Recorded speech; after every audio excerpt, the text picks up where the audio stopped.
Assalamualaikum warahmatullahi wabarakatuh. Selamat pagi siswa-siswi MIT Nurul Iman 2. Bagaimana kabarnya hari ini? Masya Allah hebat. Semoga semuanya selalu berada dalam keadaan sehat ya. Amin. Kalian sudah siap untuk belajar hari ini? Wah hebat. Mari kita mulai dengan berdoa. Sikap berdoa. Tangannya diangkat, kepalanya ditundukkan. Doa sebelum belajar. Rabbi zidni ilman warzuqni fahman. Ya Allah, tambahkanlah ilmuku dan berikanlah aku pemahaman yang baik. Amin. Terima kasih banyak soleh dan solehah. Hari ini kita akan membahas pelajaran akidah akhlak tentang akhlak terpuji, tolong menolong.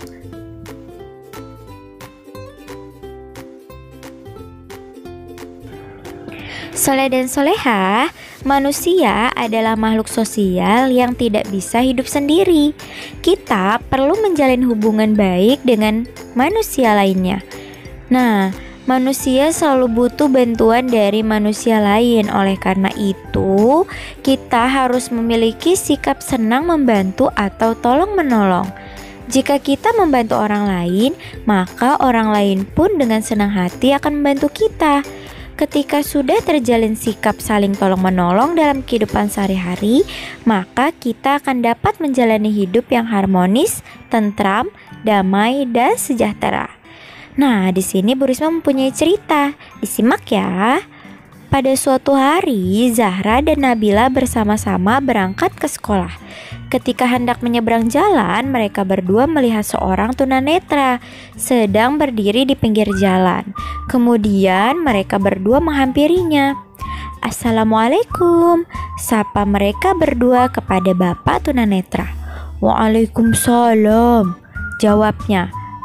Bapak mau kemana? Tanya Zahra dan Nabila. Bapak mau menyeberang nak, tapi bapak bingung. Baik pak, mari kami bantu. Kemudian Zahra dan Nabila meminta bantuan kepada seorang bapak yang dapat melihat yang hendak menyeberang juga untuk menggandeng bapak tunanetra tersebut. Nah, akhirnya bapak tersebut sangat berterima kasih kepada Zahra dan Nabila. Dari cerita tersebut, kita dapat mengetahui bahwa tolong-menolong artinya saling membantu satu sama lainnya. Betul. Tolong-menolong diperintahkan oleh Allah Subhanahu wa taala sesuai dengan firman-Nya dalam Al-Qur'an Surat Al-Maidah ayat 2 yang artinya, dan tolong menolonglah kamu dalam mengerjakan kebajikan dan takwa, dan jangan tolong menolong dalam berbuat dosa dan permusuhan. Bertakwalah kamu kepada Allah, sungguh Allah sangat berat siksanya. Surat Al-Maidah ayat 2. Nah, sikap dan perilaku tolong-menolong harus didasari dengan rasa ikhlas. Jika didasari dengan ikhlas, maka kita akan merasakan kepuasan dan senang dalam memberikan pertolongan. Sikap tolong-menolong dapat kita lakukan dengan siapa saja. Kita dapat melakukannya dengan saudara, sahabat, teman, atau tetangga. Contoh, beberapa sikap tolong-menolong dengan keluarga. Yang pertama, merapikan tempat tidur sendiri, menjaga adik dan bermain bersama, membantu ibu menyapu lantai, membantu ayah mencuci motor, mengerjakan pekerjaan rumah secara bersama-sama.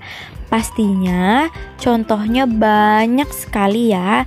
Kalian juga pasti sudah paham. Ini hanya beberapa contoh saja. Sekarang, ini adalah beberapa manfaat tolong-menolong. Yang pertama, mendapat pahala dari Allah Subhanahu wa taala, disayang oleh Allah dan Rasul-Nya, masalah sulit menjadi mudah, pekerjaan berat menjadi ringan, terjalin kerukunan hidup, seseorang yang ditolong merasa senang, banyak teman dan disayang teman, mempererat tali persaudaraan dan kasih sayang. Nah, Anandaku soleh dan soleha, tolong menolong itu bisa kita lakukan dalam bentuk apa saja, sesuai dengan kemampuan yang kita miliki. Misalnya, menolong dengan tenaga ketika ada bunda atau ayah meminta tolong. Nak, tolong ambilkan ini. Nak, tolong belikan ini. Nah, kalian menolongnya. Itu disebut dengan menolong dengan tenaga. Nah, kemudian menolong dengan harta. Ketika kalian melihat ada yang suka minta-minta di jalan atau ada sumbangan untuk masjid, kalian bisa menyumbangkan harta kalian. Itu disebut juga dengan menolong dengan harta. Selanjutnya menolong dengan memberikan ide atau pemikiran. Ketika ada tugas berkelompok, kalian bisa membantu teman-teman kalian untuk mengerjakan tugasnya. Selanjutnya menolong dengan kata-kata atau petunjuk. Jadi ketika ada orang yang sedang kebingungan untuk menentukan jalan dan bertanya kepada kalian, kalian bisa menjawabnya. Itu termasuk menolong dengan kata-kata atau petunjuk.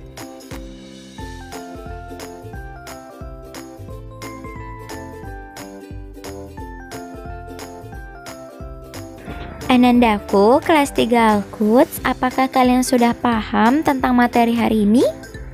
Alhamdulillah. Kalau sudah paham, mari kita akhiri dengan mengucapkan hamdalah.